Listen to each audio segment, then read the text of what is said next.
Hi friends, welcome back to our channel. ఈరోజు మన ఛానల్లో నెల్లూరు చేపల పులుసు అనేది రెడీ చేసుకున్నాం.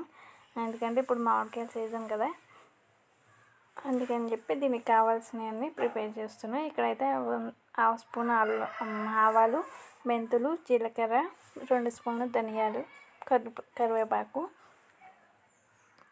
ఇప్పుడైతే అల్లం వెల్లుల్లి పేస్ట్ రెడీ చేసుకుందాం. అల్లం వెల్లుల్లి పేస్ట్ నెల్లూరులో అయితే వేయరు, వాళ్ళు ఇంగువ వేస్తారు.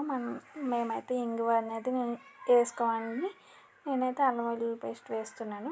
మీ ఇష్టం, ఇంగువ వేసుకునేలా ఉంటే అల్లం వెల్లుల్లి పేస్ట్ స్కిప్ చేసేయండి. ఇక్కడైతే స్టవ్ మీద ప్యాన్ పెట్టుకుని ఆయిల్ పోసుకుని కరివేపాకు, ఆవాలు ఫ్రై చేసుకోవాలి. అవి అయితే ఫ్రై అయిన తర్వాత ఇప్పుడు ఉల్లిపాయలు వేసుకోవాలి. ఉల్లిపాయలు అనేవి కొంచెం బ్రౌన్ కలర్ వచ్చే వరకు ఫ్రై చేసుకోవాలి. ఇందులో కల్లుప్పు వేసుకుంటే ఉల్లిపాయలు అనేవి తొందరగా మగ్గుతాయి కదా. మూత పెట్టింది ఉల్లిపాయలు అనేవి మగ్గించుకోవాలి. ఉల్లిపాయలు అనేవి బ్రౌన్ కలర్ ఫ్రై అయిన తర్వాత ఇప్పుడైతే అల్లం వెల్లుల్లి పేస్ట్ మనం అప్పటికప్పుడు దంచుకుని వేసుకుంటే మంచి టేస్ట్ ఉంటుంది.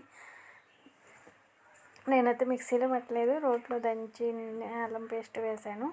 కొంచెం పసుపు వేసుకుని ఫ్రై అవ్వాలి. అల్లం పేస్ట్ పచ్చివాసన పోయే వరకు ఫ్రై చేసుకోవాలి.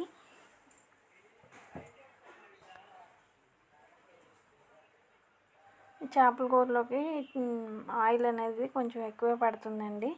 నేనైతే కేజీన్నర చేపల క్వాంటిటీకి చెప్తున్నాను. ఇక్కడైతే 2 స్పూన్స్ కారం వేస్తున్నాను. తర్వాత కొంచెం చింతపండు పులుసు, ఓ పెద్ద నిమ్మకాయ సైజు చింతపండు రసం తీసుకుని ముందే పెట్టుకోవాలి. ఎందుకంటే మనం టమాటా వేస్తున్నాం, మామిడికాయ కూడా వేస్తున్నాం కాబట్టి చింతపండు అనేది కొంచెం చూసి వేసుకోవాలి. ఎక్కువైతే కొంచెం బాగా పుల్లగా ఉంటుంది. చింతపండు రసం వేసిన తర్వాత టమాటాలు, పచ్చిమిర్చి వేసేసి కొంచెం బాయిల్ అయ్యే వరకు ఉడకనివ్వాలి. ఇందులో ఇందాక ఆవాలు, ధనియాలు, మెంతులు పేస్ట్ అనమాట. ఇది కూడా రోట్లోనే దంచాను, అలా వచ్చింది. లేకపోతే మిక్సీలో ఆడుకుంటే పౌడర్లా వస్తుందండి. ఇక్కడ చూసింది కదా, బాయిల్ అవుతుంది కదండి. ఇప్పుడు మనం ధనియాలు, ఆవాలు, మెంతులు ఆ పౌడర్ వేసుకోవాలి.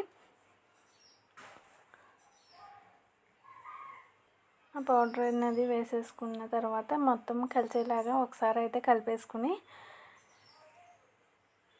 ఇప్పుడు చేప ముక్కలు మనం ముందు శుభ్రంగా కడిగి పెట్టిన చేప ముక్కలు అనేవి వేసేసుకోవాలండి.